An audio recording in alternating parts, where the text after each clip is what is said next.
interviews, and I've got Professor David Stuckler right with me here. We're going to be talking about the good, the bad, the ugly, the difficult, what mistakes you might make, the things you should do, and how to prepare for a job interview. Everybody's got job interviews in their future, and David's got a lot of experience. He's a great guy to talk to. I'm delighted to have him with me here today. And David, can I jump in straight away with a question to you? What is the hardest question you've ever asked somebody in an interview? The toughest question that you've thrown at somebody? All right, so I was at Cambridge University doing interviews for undergrads wanting to gain admissions and use the same for grads. And I really wanted to tap into, could these undergrads adapt and learn and grow in new challenges? So my question was to throw them off because many have been coached and prepared and done a lot of homework for the interviews.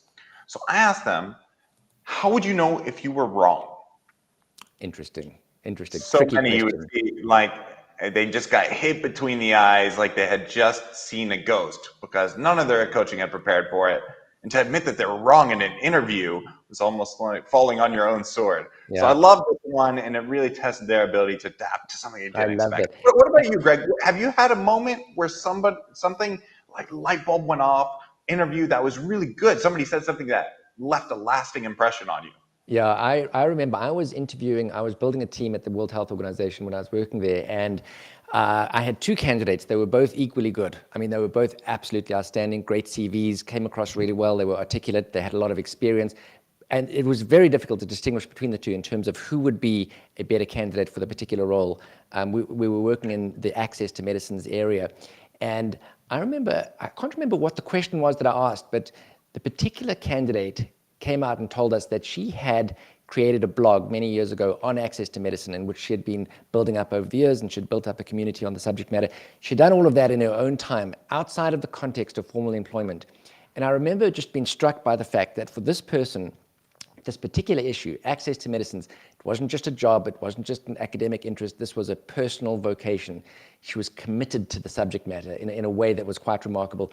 And I knew that by giving her the job, she would lean into this, heart and soul, and we gave her the job, and Ali, if you're watching this, like, shout out, she absolutely delivered the goods, and it was an absolute pleasure to work with her. So that I remember that really stood out. I was just thinking, David, about your question about the most difficult question that you've ever asked somebody. How would you know if you were wrong? Presumably, you mean that because you work in academia, so you mean it in the context of if your theory is wrong, or the research that you're undertaking is potentially incorrect. Is that what you meant by that? Absolutely. Not just that. This is a question that I've also used for hiring outside of academia, because I want to know if people are making errors or don't know what to do, or problems that they can recognize it and begin to autocorrect. And it really leads to a conversation, Greg, that I want to talk about some of the biggest mistakes people make. What mistakes are you going to make in your job interview? And hopefully by the end of the session, you're not going to make them. And one big one already get into is when people are asked a question that they don't know the answer to. Yeah. How do they respond? That's a tricky one. So often you're in a situation in an interview where across the table, somebody who knows more about the subject than you might be coming in at an entry, junior level, and that can make it hard to find your feet and make you want to impress them in ways that might not be the best. So I'm excited to talk about I'm looking forward to that as well. Actually, and just in the preparation for this talk, David and myself were talking, and he was saying, look, he's going to talk a lot about the things not to do in interviews. I'm particularly interested to hear what he's got to say. I'll tell you why. In public health in Ireland, they're restructuring public health, and so all of us working in public health are going to have to reapply for jobs. So this is all very relevant for me. I will be applying for jobs in the not too distant future here in Ireland, and so preparing for interviews is something that's like upfront and personal right now. So I'm looking forward to learning from you, David. So just quickly, before we carry on, a big thank you to UCC, University College Cork, for providing finance and support for the channel, and in particular for the creation of this particular live stream. UCC provide both a BSc and a master's degree in public health. I'm in Ireland. I know the people running the program, and they are absolutely outstanding. The program is world class. It attracts a very high caliber of student. So if you study at UCC, you will be interacting with extremely high caliber students, and they will be your professional network for life. So highly recommended. Go check them out on the internet. I can't speak highly enough of them, because I know the people that run the program. They're absolutely world class. Okay, that said, David, before we carry on, do you want to just give a little bit of background? You've got, and I'm going to hit the little caption thing here, you've got a Facebook page and you've got a program that supports, well, tell us about your Fast Grad track. Yeah, I'm Professor David Stuckler, and I started my training in Texas in a small town. I was a first generation grad, and I made just about every mistake along the way you could in my grad journey getting to public health. And I think a lot of students feel that way, that they don't get the support and guidance that they need to really thrive and reach their full potential. And that's why I created a community in Facebook, Fast Track Grad, to help you get on that proverbial fast track, to do the things that you need to do to feel really good, whether that's around mindset, productivity, writing, and plug a lot of the gaps in education, including these soft skills like applying for jobs we're talking about today. So I've taught these things to my students at Harvard, Cambridge, and now Bocconi in Milan, where I'm a professor over the years, and I want to make it open access, available to all. Join the Facebook group, Fast Track Grad. Let's connect and talk on the DMs and get you support that you need to thrive. Yeah, so if you're an aspiring academic, David is the real deal, without question. So definitely get involved. You know what, I'm going to start off just with the first thing I'd just like to say to people that are applying for jobs, and as I mentioned, this applies to myself as well, is you're going to save yourself a lot of time and trouble and heartache by just applying for the right jobs. Okay, you got to, and I get this a lot. People often ask me, because on my YouTube channel I have a lot of stuff about jobs in global health, et cetera, and people I've applied for jobs at the WHO, and they sort of have this wide net. They just apply for everything. And I think strategically that's a mistake. If you're just applying for absolutely anything that moves, you're unlikely to be leaning into that application carefully and putting together a really thoughtful cover letter, a really specific, bespoke CV. You're not going to arrive at that interview with a detailed knowledge of that organization because you're sort of just trying everything. I think it's much better to be focused and think about what it is that you want. Okay, and in that sense, you've got to think about subject matter. Am I interested in HIV? Am I interested in access to medicines? Am I interested in non-communicable diseases? Think about location. Do I want to work in Africa? Do I want to work in an industrialized country in a big city? Do I want to work out in the sticks? What do I want? What kind of role do you want to play? Do you want to work in monitoring and evaluation? Do you want to work in program implementation? Do you want to work in academia? Do you want to work in advocacy? Do you want to work in management? So what do you want to do? And then the type of organization. Do you want to work in a non-profit? You can work in the private sector. And there's nothing wrong with that, by the way, getting a job in the private sector. I think very often in public health, we think of the private sector as a little bit like, stay away. There's a lot of good stuff coming out of the private sector. There's public-private partnerships, which are amazing. Figure out what you want to do. That's not always that easy, by the way. I still want to figure out what I want to do when I grow up. But the closer you get to knowing what it is that you want to do, the more likely it is that you're going to actually put together an amazing application because you're going to lean in hard. And just a quick question, David, in academic circles, how much easier or more difficult is that? Because presumably you wanting to apply for jobs and line up with respect to subject matter, but also the kind of team and the kind of research that's getting done. I mean, how do people kind of find that Venn diagram? Is that an easy thing to do? Is it a matter of luck? How have you done that in the past? Yeah, fantastic question. I also encourage everybody I work with, like you, Greg, to map out what do you really want your life to look like and reverse engineer a plan, of which a job is a major part, to help you get there. I see so many students get in the car after their PhD or master's and kind of have their head down, driving to a destination. They arrive, they look out the window and think, hang on, wait a second. This isn't what I thought it was. What am I doing here?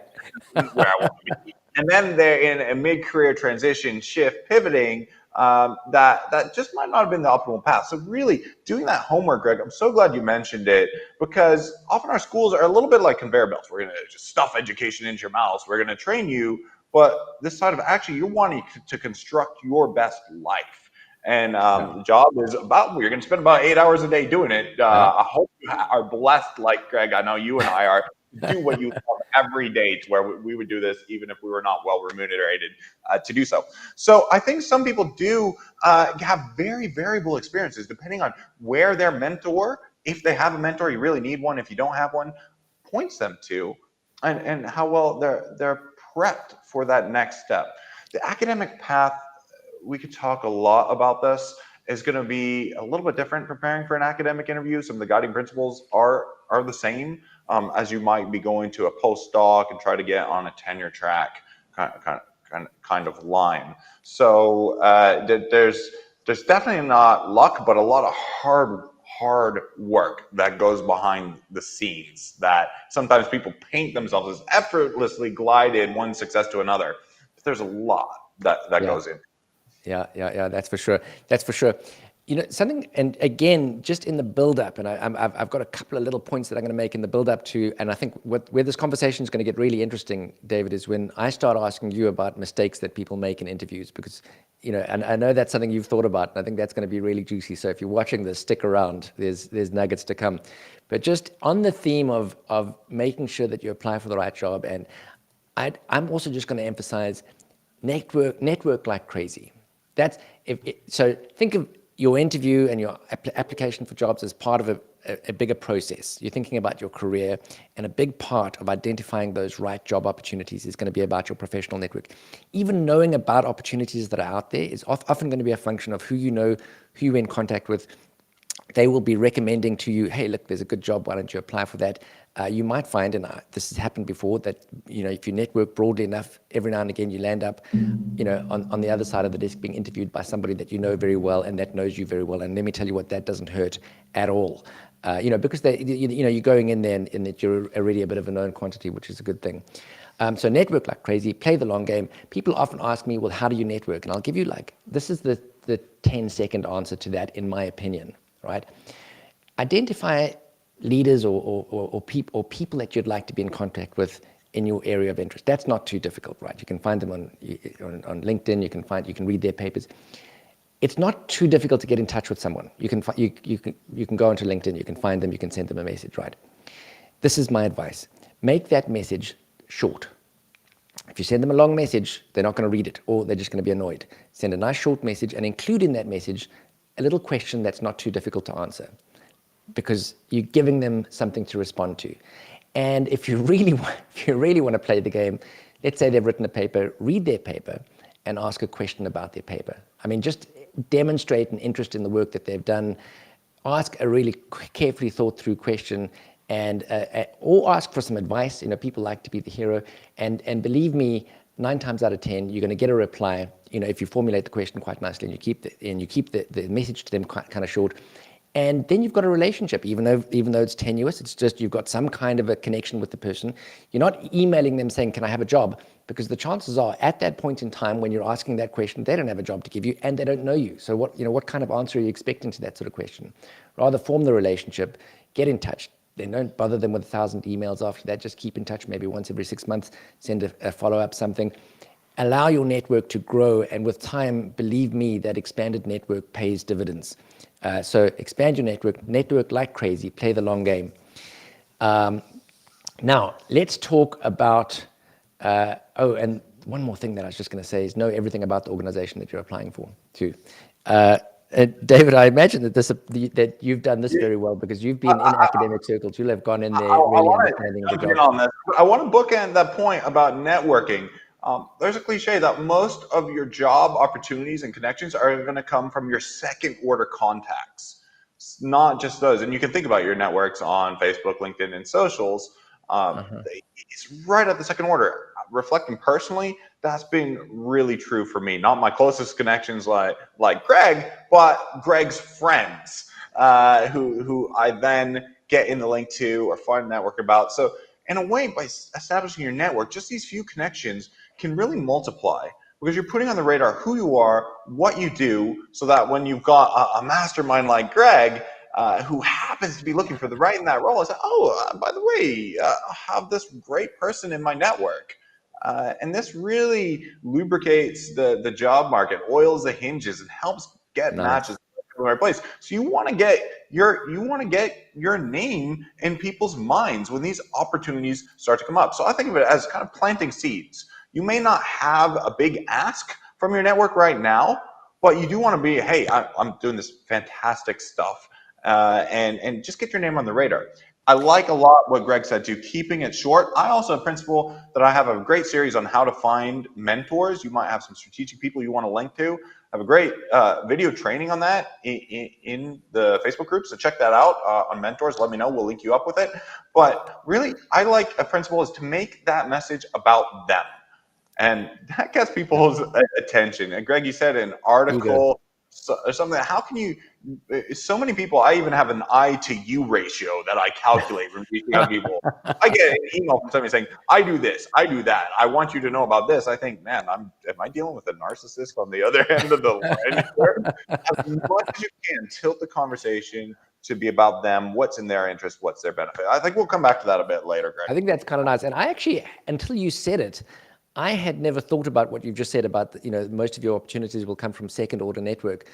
But as you were saying it, I was just reflecting on my own life and my own career, and that is so true. It's so true. I'd never thought about it until right now, but that is so true. If I think back, the job that I got at the WHO, that's how I got it, was a second order network. Clinton Foundation, same story. Definitely when I worked at the World Cancer Research Fund, same story. I mean, so there's a lot of truth in that statement. I'd never, ever thought about it like that before, but that's a new little nugget. Thanks, 100%, David. Yeah.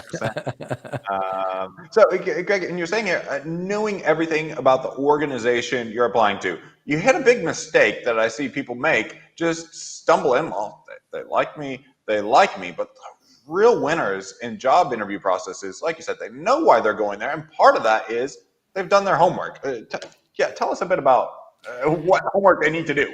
Well, I'll tell you what, the one thing that struck me, and this is something that the impression I try to create when I go into a job interview, and I like to see this when I interview people, is that the person demonstrates that they really know and understand the job that they're applying for, and they've taken a really informed decision to make this application, and they really want it. You know what I mean? They understand what the job is, they really believe they're a good fit for it, and they want the job. And you know what I mean? Like, they're hungry for it. And I think that you want to quickly counter the possibility that you've just applied for like 20 jobs out there, and this is one of those 20. You want to give this person the impression that, look, this is the job I want, this is the job I was born to do, I'm the right person, I'm a good fit, and I want this job. And you can never create that impression if you don't have a good, solid understanding of the organization and the job that you're applying for. So you want to know what their mission is, what their vision is, what they're about, what their footprint is, where they work. I mean, go online, research like crazy, know who the chief exec is, who's on the board of directors, what are they interested in. I mean, do a little bit of like flipping snooping around. Reach out to people that work there, find out as much as you can, because all of that background sort of tacit knowledge will come out of the interview in little ways, and you create an impression, and I think it's a really positive thing. Now, in academia, I imagine, David, that the sort of thing you would do is you'd do a proper, good, thorough literature search, and you'd have read the papers of, the people that you're being interviewed by, and you'd be kind of really have a good sense of the kind of research that they do and the kind of, is that about right? I haven't applied for an academic job in a long time. 100%. I mean, I think this approach, even people who are applying for a PhD need to take this same approach, because sometimes you see, wow, this professor is fantastic, winning prizes, publishing lots of paper, but you speak to people in his lab and you hear that this is a toxic work culture. You don't want to come here. You want to know what you're stepping into, and things on the surface when you dip below are not always what they seem. You want to know that before injecting yourself into a situation that you're going to very quickly want to eject from afterwards. So you want to do your homework, not least because I think of job interviews as you're interviewing them on the other side, because you want to make sure that this is where you want to be. Especially for those of you getting a first job, there's something called a Matthew effect, by where the rich get richer and the poor lag behind. And people who get good jobs with good growth, good opportunities for promotion, it's like they're on the superhighway to their careers, where people who got it wrong and are stumbling around and bumping along, It's just like a dent on their CV, a dent on the CV, and then it starts to look, even though it's not true, like, oh, this person's damaged goods, and you end up on a whole different country road altogether, rather than the super highway Yeah. to the success you want. Yeah. Yeah. So That is true. it's not just about getting the job. I think, as Greg is saying, it was just getting the right job for you. Greg, can you say something more about fit? Because there's a cultural aspect there as well. I know that really plays a role on the other side of the table, and how people are evaluating you, not just on how bright or smart you are. Yeah, I think that's a big thing. Culture is a big thing. And like, take, for example, I worked at the Clinton Health Access Initiative for a while, and there's a very specific, definitive, identifiable culture within that organization. And it's, I mean, and it's lovely, by the way. Well, it's lovely if you're a person like me that kind of resonates with those values. Okay, and they're all about getting access, thinking about the worst off in society. What can we do? They're very, very about business. Get it done fast, get it done cheaper, get it done better. So the Clinton Health Access Initiative has a very specific culture. If you work in an environment like that and you fit in with the culture, people in that environment take note. You become one of them. And then I'm just linking this to what you were saying about like second order opportunities. They will talk to their contacts in a way about you that's extremely favorable, right? Because you've fitted in with that culture. If you're in that environment and that's not your culture, not your values, you don't really fit in, you're not going to be getting that like second order reference, right? So finding an organization where there's a good cultural fit is important. Not everybody has to be like that Clinton Health Access Initiative mindset. You might, it's not that it's right or wrong. It's just that that's how they are, and they attract people like that to themselves. There's a very strong culture. You've got organizations like MSF, different culture. Also not good, not bad, just different. And they attract, a different kind of person to them. And you want to find an organization that fits very neatly with your culture. I was once, I'm not going to mention the name of the organization actually, because I don't want it to come across as disparaging, because it's actually an organization that I love deeply. But there is an organization, and I had a job offer on the table. And before I took the job, I went and just worked with a few of their teams for a couple of weeks. And I realized that this wasn't a good cultural fit for me. The people working in this organization were, and when I say this, a lot of people will know immediately what kind of organization I'm talking about. They were adrenaline junkies. If they weren't actually in a conflict zone, they weren't happy. They needed the drama. And I wasn't a good fit. Now the world needs people like that. That'll go out into the flippant chaos, parachute into a disaster area and start saving lives. The world needs people like that. If I was working in that organization, I would have been a bad cultural fit. I wouldn't have been getting that good second order reference from them to other people. And it wouldn't have been a stepping stone to the next good career move for me. I would have had to start again somewhere else in some other context. So finding a good, I'm glad you brought that up, David. I think finding a good cultural fit is as important as good subject matter, good sort of academic fit. Just finding your people in a lot of ways, which isn't always easy, and it's not always obvious. And that's, this sort of ties together quite nicely, because some of the research you do when you're thinking about an organization that you might work for, some of it might be go online, read their mission, vision, et cetera, et cetera. But the cultural parts, you're not going to read that online. You need to speak to people. You need to get in touch, get on the phone, speak to other people that have worked there, speak to people that have left that organization, find out what they say, what they feel, and allow that to kind of inform your decision about, is this an organization I want to work for? And after all of that, if you feel that it is, bring that into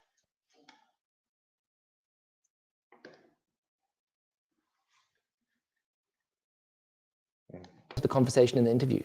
Say, I like the culture of this place. Just about publishing papers, but it's about do you fit into the ethos of what it is that we're trying to accomplish with our papers?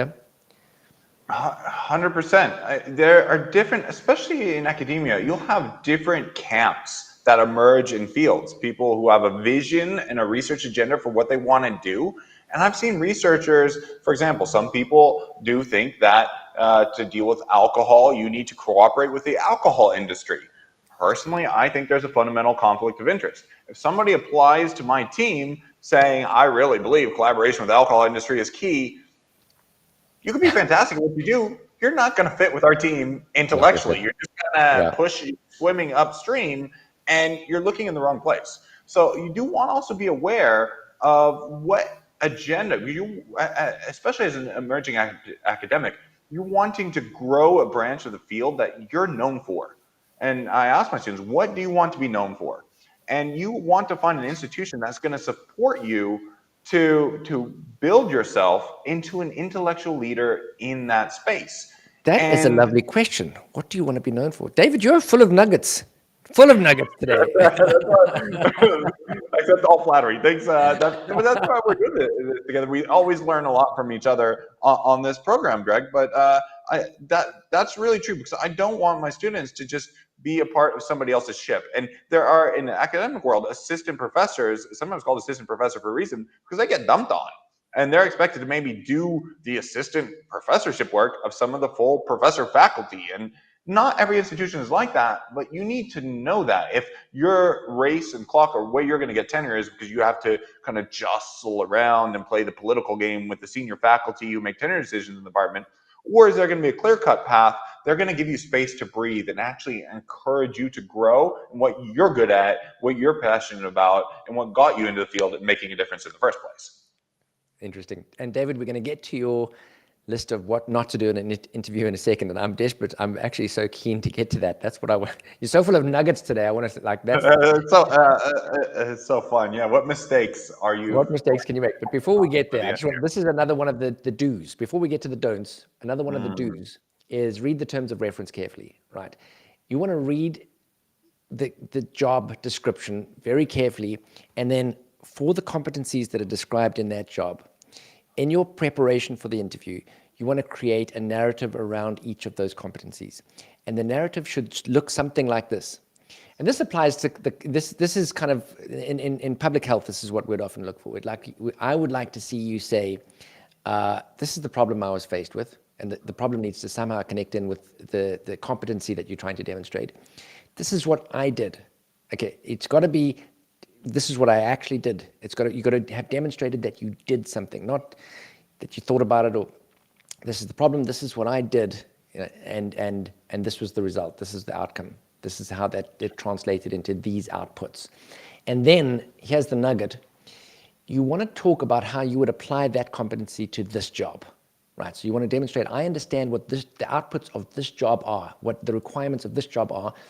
I've shown you that I have this competency, and so if I apply this competency to that job, we're going to see these results.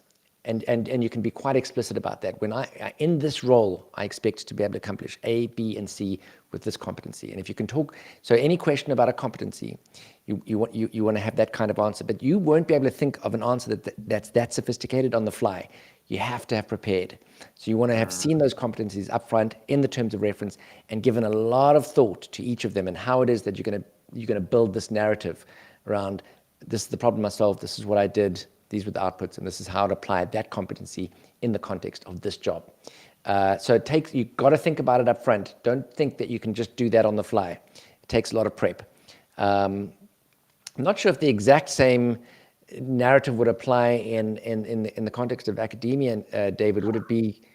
But just to say, I really like that, Greg, because the general principle here applies is that for every competency, you're not just saying, oh, I did a Coursera course on that, or exactly. I'm really great at that. You're going to give evidence, an example. You're going to give proof. And that's just much more believable. I see it when I get reference letters coming in and say, this student, kids should win a Nobel Prize. Well, the dime a dozen. Give me proof. Kids published 3 articles in top tier journals that then were picked up and set policy at the World Health Organization. That's a different conversation. That's real. And so I really like grounding things in that. Can you prove, not in a way that's bragging, but can you, rather than tell, can you show? Is it show rather than tell in prepping and for academic cover letters, especially that are going to be important for your job interview? You want to show as much as you can. A good example of that, David, is I was talking earlier on about when I was interviewing candidates to join my team in access to medicine at the WHO, and Ali kind of talked about the fact that she had started a blog and she'd built this thing up over the years. And had she not said that, if she had rather said, "Oh no, I'm very enthusiastic," that is kind of a meaningless statement. But instead of telling me that she was enthusiastic and committed to the subject matter, she demonstrated it with a very solid example. She didn't need to tell me; it was obvious, yeah, that's a very good point. Absolutely. I think that does lead us really nicely, Greg, into some of the things that are mistakes, because that's definitely one of the mistakes is in a way that's just being too superficial about your experience. You're actually not showing off all the Yeah, good things that you already did, not overtly bragging, but communicating that thick information about your real competencies. yeah, yeah. That's really good. Um, I do want to talk about some other mistakes, Greg, and I don't know if you want to jump in on these. Some of these are going to be colored a bit more by the experience of my students who have done academic interviews and their successes and bumps along the road, and mine personally. Okay, well, you tell us about some mistakes. I'll tell you which ones I've made. Okay. Okay. All right. Okay, I want to talk about the first mistake, and that this happens so often. Not silly mistakes. I've had some people's cell phones go off in interviews. That's definitely a bad mistake. I'm hoping you guys will not make those silly mistakes. Those are quite embarrassing. But one comes back to what I mentioned earlier, that when you're in an interview, you often can feel a bit intimidated. And you might not feel fully confident, especially if across the table you might have a CEO or you might have a really renowned academic interviewing you.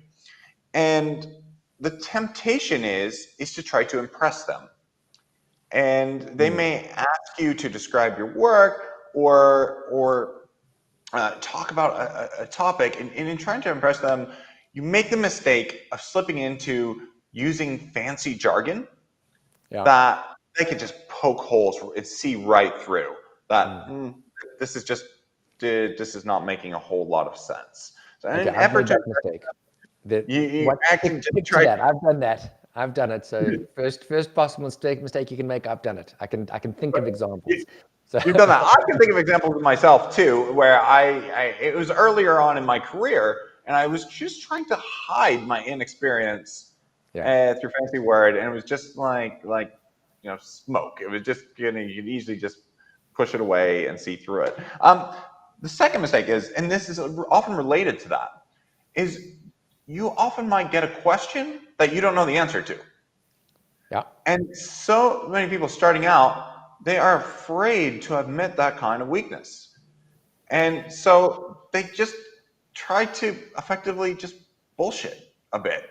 And I think all of you know a bit, sorry for the language, but that trying to say, and deflect the topic or come up with something. The simpler route is just to say, I don't know, but I yeah, can find out for you. yeah, yeah, And yeah. that just shows that you know what you don't know, and you're willing to take the steps to be an action taker and motivated and figure it out. Yeah. This is where I would find out. Well, this is how I would solve the problem that I don't know the answer to that question, if that makes sense. Yeah, yeah, yeah. That's quite nice. Yeah. The other thing is, I think, if you get a difficult question like that, like the interviewers,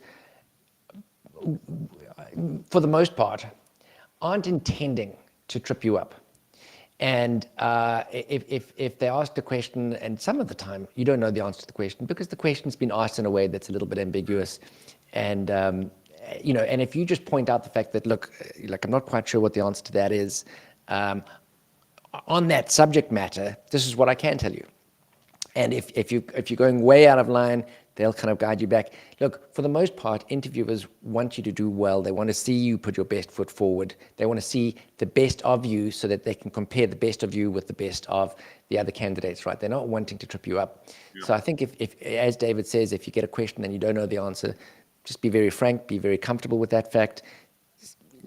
You can highlight aspects of the question that you found interesting and what you would do to try and address that fact. And I think that that's fine. I can't remember being in an interview where I was asked a question and I didn't know the answer, and I was honest enough to say that I didn't know. I probably went down the line of trying to bullshit them a little bit, to be honest. I mean, I'm guessing, but I think it's a really good principle, is to be honest, be yourself, and that'll come across. That's going to stand you in good stead. Yeah. It Okay, links more to another mistakes, David. area. So far I've fallen in. I've done both of the things that you've said you shouldn't do. Okay, I've definitely done both of them. let me So do keep another going. one. Because this is a big mistake I made in some of my first job interviews. I remember when I was on the academic market. I was interviewing for. I made this mistake interviewing for a job at Yale, and it has to do with being aware of your surroundings and a bit of the culture, the environment you're in, who you're talking to. So often in academic interviews, you'll meet one-to-one with lots of different faculty. And some of you, I know in this channel I'm watching right now, are incredibly talented, which is fantastic, but it also poses some threats. You need to be aware when you go to these interviews that there are people on the other end of the table who may perceive you as a threat, who may be concerned that you're so good that you could make them look bad. And I was in a world where I believe, hey, best person gets the job. I'm going to show all these great things that I can do, not realizing that at the other side of the table, that I had some people who thought I could hurt their chances to get tenure. And the principle here that you often encounter is that second-rate people hire third-rate people. Second-rate people are the ones who are looking up and seeing people who are better than them, more talented, and feeling insecure and intimidated. And they're very reluctant to hire somebody who they think is going to be stronger than them. So you need to be very aware that you're not perceived as a threat. And the way you can address this is by going into each and every interview and interaction with the idea of how can I make this person see benefit to me being here? Can I find a win-win, an area of convergence where they will gain from hiring me? Maybe that's from in academics, it might be from co-authoring papers, joint grant proposals, helping push the faculty in a direction that they want to go, something. So as you're doing your background preparation, the cultural fit, and figuring out who you're going to speak to, try to find those points of intersection. So at the very least, you're not coming off as a threat. So you want to be saying, this is how I will compliment you. By hiring me, I'm going to make you look good. That's the underlying message. It's interesting you were talking about like second-rate people hire third-rate people, and I heard a similar principle that takes the idea slightly further. The way it was framed to me was, if you rank people from a 0 to a 10 in terms of competencies, like they were sort of saying, 5s and 6s look for 3s and 4s, but 8s and 9s look for 10s. You know what I mean? So totally, like very competent people that are confident and comfortable in their own competency aren't threatened and look for the best possible candidate that they can possibly get, because they know that that's what's going to make the team stronger.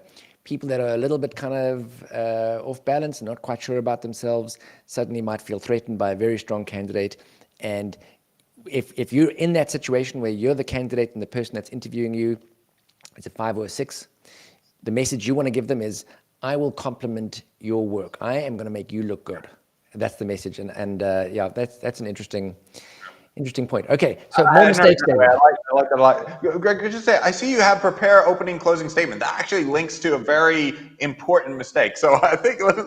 Okay, let's jump in. Tell us the mistake.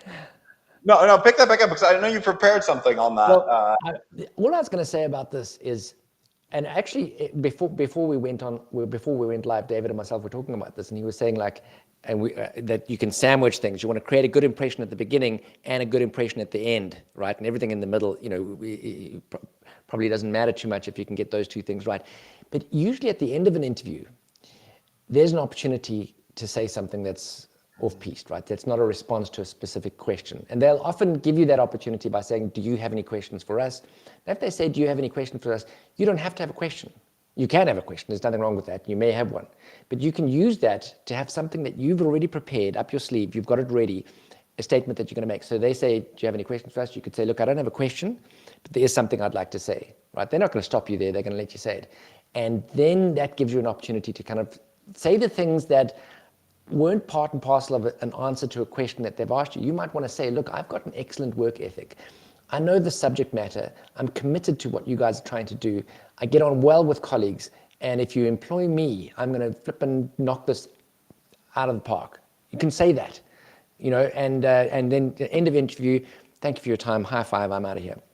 There's nothing wrong with that, and there's nothing wrong with actually building in a little bit of emotive language and letting them know that you're hungry for the job, that this is something that you're really committed to, and you may not get an opportunity in standard answers to standard questions to make that impression. So I do that at the end of an interview, when they say, have you got any questions? I never ask a question. I've always got a statement, and it's always a statement that I've prepared very carefully up front, and it's a statement that goes something along those lines, I want this job. I think I'd be great at it. You know what I mean? Say the things that you want to leave in their minds. Okay, so David, hit me with a mistake. Greg, just briefly, the psychology on this is primacy and recency effects. That the first impression and that last impression in that sandwich model of the interviews are really key, and what are really going to exert an overly big influence in people's perceptions and judgments of you. My final interview question for academic jobs is always, if I offered you this job, would you take it? And I think Greg's answer really hits it out of the park, because and I want to hear, people are very passionate that they want this job. They want to work with my team. And they articulate to me why they want to work with my team, because I'm looking for fit. So when I want to see that. I'm not telling them I want to see that passion, but that's what I really want to hear. So I really love that you mentioned that. It's so incredibly important, Greg. Yeah, no, I like that a lot. The final thing that I've got over here, and then if you've got any more mistakes, we can jump into those, is practice your interviews. Practice if you're preparing. So let's say you've done everything we've talked about, right? You've thought through the competencies, you've created a narrative around the competencies. At that point, what you want to do is practice. It helps to practice saying these things out loud, to practice responding to questions, to practice thinking on your feet.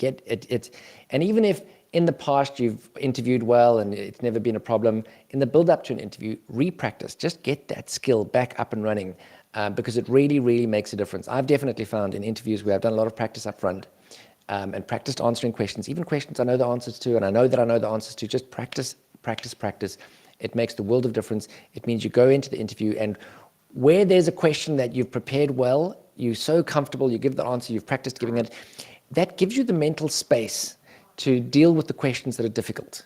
You know what I mean? Because the easy questions, you knock them out the park. You've got that mental space to take a deep breath, and when there's a difficult question, you're more likely to handle it well and to give a good, decent answer to that. Hands up, I've made that mistake several times, not practicing. And in part because, Greg, I didn't like looking at the recording or replay of myself. And it's just something subconscious I had to overcome, because I hated watching myself. I hated listening to myself. I had so many things I didn't like. And obviously it's a little foreign when you hear your voice recorded. But that practice is so critically important. If you don't have a community where you can do practice interviews, a lot of universities organize that. We organize it in Fast Track for our students, especially those going into a job interview. You are putting your best foot forward. So find some avenue or some support through your university or elsewhere where you can do those mock interviews. Yeah, nice. David, I'm going to just see if we can get these questions. That I can see them on the side, and they'll only come up in the chat if they come up live. So what I'm going to perhaps do is switch that off. So you can pull them in. So if we click on them, you can pull. Just see if we can find a good question.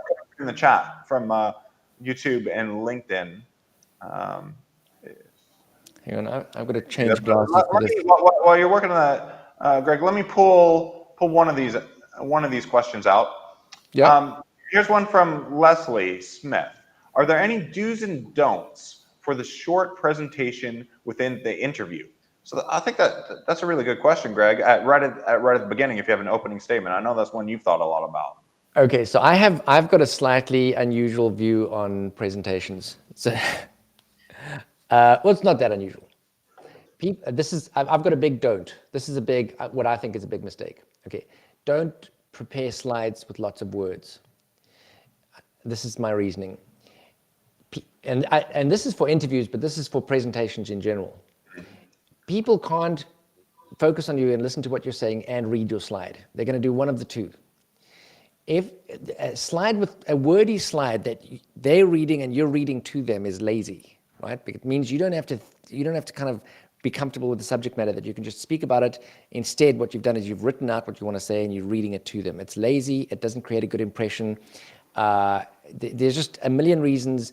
Like, the human brain has evolved to pay attention to eyes, right? If you're looking at eyes historically over the millennia, it means that something's about to eat you, you're about to eat it, it's been thrown at you and you need to avoid it, or you may be an opportunity to procreate. But that's what's happening. Your brain is primed to pay attention to eye contact. And when you're making people read a slide, you're taking their attention off your eyes, which our brains are primed to pay attention to, and you're saying, look at the slide. The other thing your brain is primed to pay attention to is three-dimensional moving objects, right? And because, if a rock was being thrown at your head, historically you needed to get out of the way, right? So our brains are primed to pay attention to eye contact and to pay attention to three-dimensional moving objects. A slide with words on it is the opposite of that. It's no eye contact, and it's a two-dimensional static image, and you're sending a message to the brains of the audience: look, there's nothing to see here, go to sleep. So wordy slides, big mistake. One or two slides with something visual that complements what you're saying is fine, but bring their attention to you, look them in the eye, and talk from the heart. That's what I would do. I'm a huge anti-PowerPoint person. But I'm slightly biased. Like, I'm vehemently anti-PowerPoint. Like, I think the rest of the world is probably, somewhere else in the spectrum. Greg, I'm right there with you. I think PowerPoint's just been the death of interesting, engaging presentations and thought. I would just add, keep it short. What I've seen so many in a fit of nervousness ramble on and on and on in their opening statement, and to me it just shows a lack of situational awareness and a person who's not able to connect with people across the table. So make sure if they give you a time limit, you stick to it, or very close to it, or a shorter, I find, is better. Okay, here's a question. How will I answer if someone asks me what field you think you will excel in public health? So where do you think you're going to do really well? If that comes up in an interview, my short answer to that is, have thought about that before you go into the interview, right? So give some thought up front about what you're passionate about, where your strengths are, where you think you can add value. What is your value proposition? Give that a lot of thought, so that in an interview, and actually that's the kind of question you want. Like, that is a dream come true question if you're well prepared, right? So if you've given all of that a lot of thought, like, what's my value proposition? What will I really bring to the table? Give that some thought, have a nicely prepared answer for that. And then if this question comes out, you knock it out of the park and you say, listen, if you give me this job, this is how I'm going to add value. This is what I'm going to do. This is what I'll do really well. The answer to that question is be prepared. Have an answer to that up your sleeve and ready, because and if that doesn't come up, turn that into your closing statement. Find a way of building that idea in. David, I'm just looking at other questions. I like that. Yeah, we've got another couple good ones that just came in. I don't know if you could pull one of them up for us, Greg. Okay, I'm just trying to. Everybody can see. I'm just going to click on one which I haven't even read yet. I'll read it on the screen. So I love this question. Is it, and this speaks earlier to about the fancy jargon being able to say, I don't know. Is it fine to be completely natural and honest in the interview, or is it advisable to fake a few things to impress the interviewer? Look, if you know that you're not a morning person and the job wants you to be at work every day at 8 in the morning, I wouldn't go say, oh yeah, I have a habit of running late to morning meetings. I wouldn't say that. That's not a degree of honesty you need. But you don't want to fluff things or fake things, because then you could be trying to force kind of that cliche of like a round peg into a square hole, that there's just not a fit. You're trying to force it in. And if you could get the job, you may come to regret it later. So I wouldn't fake things to impress the interview. It's a bit like lying on your CV as well. You run the risk of being somebody seeing through that, and you could really tar your career if you do something dishonest. So I would always be transparent and as honest as possible in the interviews, and that if you keep that as a North Star, you're usually going to end up in a good place. And when you don't know, don't be afraid. Have the confidence to say that you don't know and you can find out. So thanks for asking that, Joanna. I think that's a really, really nice question. And the truth is, look, in the interview, as David said, if you pull the wool over their eyes and you get the job, and they then discover that in actual fact, the way you presented yourself in the interview wasn't quite, completely upfront and honest, you are creating a problem for yourself that will be very difficult to untangle yourself from. It's a really good question, though. I think, look, in an interview situation, if you ask something and you think to yourself, look, there's one or two ways I can answer this, you could be as honest with them as to say, look, I'm going to put my best foot forward here. You know what I mean? Like, I'm going to, and you can give an answer that kind of presents yourself in the best possible light without being kind of, dishonest. That's a good question. That's a really good question. Thanks for that. What is the best way to tackle the question? Okay, here's a good one. That's a really good one. What is the best way to tackle the question? Can you tell us about your shortcomings? I got a version of this question when I was interviewing at the Clinton Health Access Initiative. It was kind of quite a senior job. It was for a job as a director. So I knew that some of the interviews would be tough. And when I got interviewed by the chief operations officer, he said to me, look, I want to know about your shortcomings, but don't dress this up. I don't want to hear about some strength and you're going to frame it as a weakness, like, oh, like I work too hard, or like I'm too, he said, I need you to be completely frank and honest. And he said, I want you to answer this question in a way, I want you to tell me what people that don't like you would tell me about you. So don't dress this up, because if you bullshit me, I will know. And in a sense, he was actually kind of asking me, look, how honest are you going to be here? I want to know that in a conversation with you, you're going to be upfront, you're going to be honest. We're not worried about you having weaknesses. If we want to know that we get what we see. You're going to, and this kind of in a lot of ways relates back to Janesh's question. About honesty. What do you think of this one, David?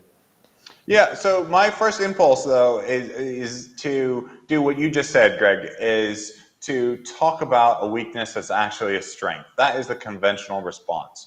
I mean, I think your interviewer, I really like what he asked, was in a way asking a different thing, trying to suss out how honest and upfront are you? And in a way, he was trying to get a different question. But the conventional response is to say things like, I'm not patient because I really like to get things done and I'm such a hard worker. That's the conventional kind of deflect and reframe to this question. So I generally, look, I mean, personally, I think if we all reflect, we have many areas for development, many shortcomings, areas for growth. If you are going to pick one, don't pick one that's going to just be irreconcilable in the eyes of the interviewers. Like, yeah. I'm really bad at working with people. Like, no, you just don't want, even if it's true, you need to work on that and do something about it. But don't put that. Work on that in your own time, yeah. So I'll appreciate the honesty and not give you the job.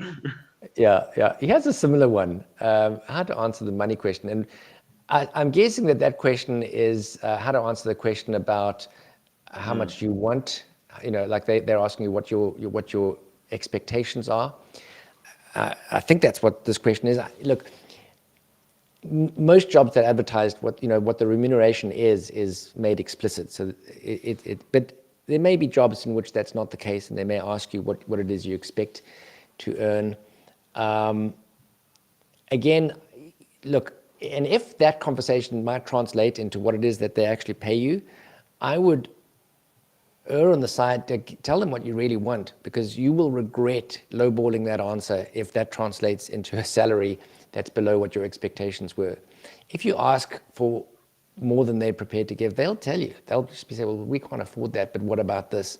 And they'll come back with a counter offer that they consider to be reasonable. 9 times out of 10. I mean, that's what I would have thought. Am I understanding this question right, David? Would you interpret that? I personally, when I can, I like the interview to be focused on getting the job. And then once you've got the job, then to negotiate the salary. So if it's possible, I try to punt that question, kick that can down. I agree.